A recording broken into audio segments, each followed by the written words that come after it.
Assalamualaikum warahmatullahi wabarakatuh. Bismillahirrahmanirrahim. Alhamdulillahi rabbil alamin.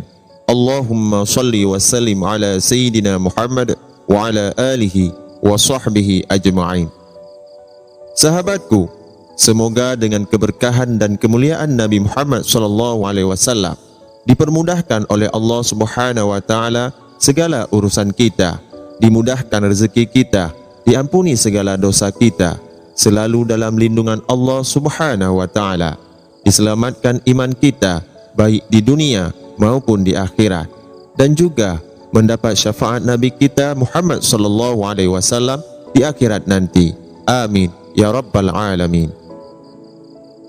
Sahabat yang dirahmati Allah Subhanahu wa taala, hari kiamat atau yaumul qiyamah adalah peristiwa yang dahsyat, di mana ketika itu alam semesta ini akan hancur dan tidak ada satupun makhluk yang tersisa.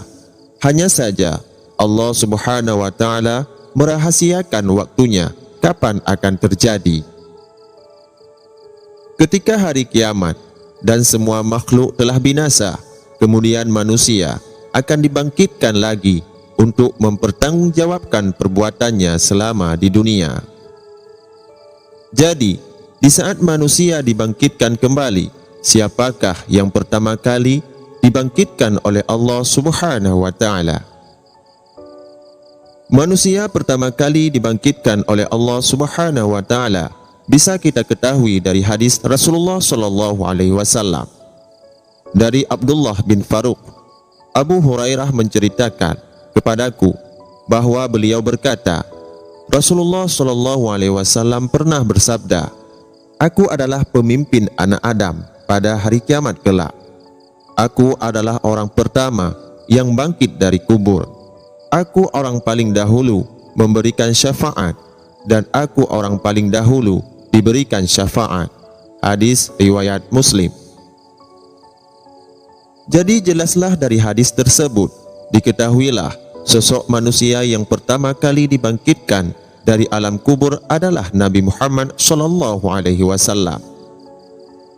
Dalam sebuah kitab yang diberi nama Daqaiqul Akhbar disebutkan, setelah hari kiamat tiba, Allah Subhanahu wa taala akan membangkitkan 4 malaikat lebih dahulu untuk menjemput Rasulullah sallallahu alaihi wasallam.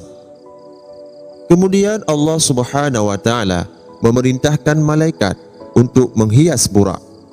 Lalu makhluk tersebut dihias oleh para malaikat dengan pakaian cahaya yang ditetesi batu yakut.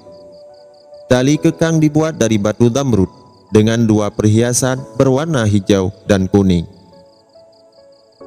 Setelah itu burak dan bersama 4 malaikat lalu pergi menjemput Rasulullah sallallahu alaihi wasallam dan membangkitkan dari alam kubur. Para malaikat menuju bumi yang telah tak tersisa. Malaikat sempat kesulitan mencari makam Rasulullah sallallahu alaihi wasallam. Namun tak lama muncullah cahaya dari makam Rasulullah sallallahu alaihi wasallam. Para malaikat pun mengetahui bahwa cahaya tersebut merupakan tanda keberadaan makam Rasulullah sallallahu alaihi wasallam. Para malaikat langsung menuju makam Rasulullah sallallahu alaihi wasallam. Malaikat Jibril lalu memerintahkan malaikat Israfil untuk menyeru kepada Rasulullah sallallahu alaihi wasallam dan membangkitkannya. Meski hal tersebut merupakan tugasnya, malaikat Israfil enggan melakukannya. Malaikat Israfil justru meminta malaikat Jibril untuk menyeru kepada Rasulullah sallallahu alaihi wasallam. Malaikat Jibril pun merasa malu, sehingga tugas tersebut kemudian dilimpahkan kepada malaikat Mikail.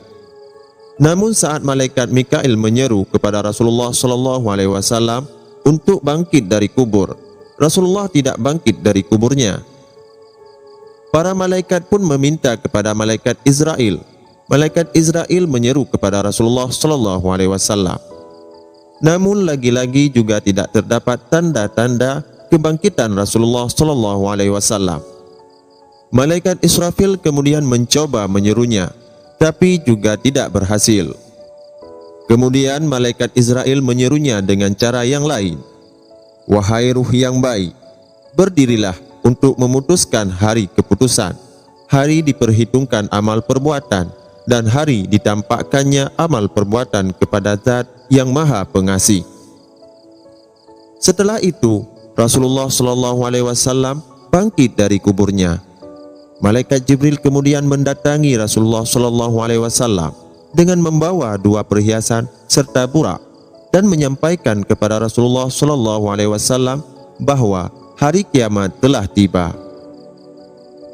Mengetahui hal tersebut, Rasulullah SAW gelisah dan langsung menanyakan umatnya. Malaikat Israfil kemudian menjawab pertanyaan Rasulullah SAW. Demi kemuliaan Tuhanku, wahai Nabi Muhammad, aku masih belum meniup sangkakala kebangkitan sebelum kebangkitanmu. Mendengar hal tersebut, Rasulullah SAW merasa lega, sebab Rasulullah SAW khawatir jika umatnya telah dimasukkan terlebih dahulu ke neraka. Dalam riwayat lain disebutkan, Nabi Muhammad SAW tidak akan mau masuk surga sebelum umatnya masuk surga. Ketika Rasulullah SAW sampai di pintu neraka, bertemu malaikat Malik. Beliau berkata, masihkah ada umatku di neraka? Sampai akhirnya malaikat Malik meminta izin kepada Allah Subhanahu wa taala untuk mencari umat Rasulullah SAW. Ketika diperiksa oleh malaikat Malik, ternyata ada 1 orang sedang disiksa oleh Allah Subhanahu wa taala, dan kata malaikat Malik, "Hai fulan, kamu bebas." Itu terjadi karena syafaat Rasulullah SAW. Sahabat yang dirahmati Allah Subhanahu wa taala, sungguh cintanya Rasulullah SAW kepada umatnya.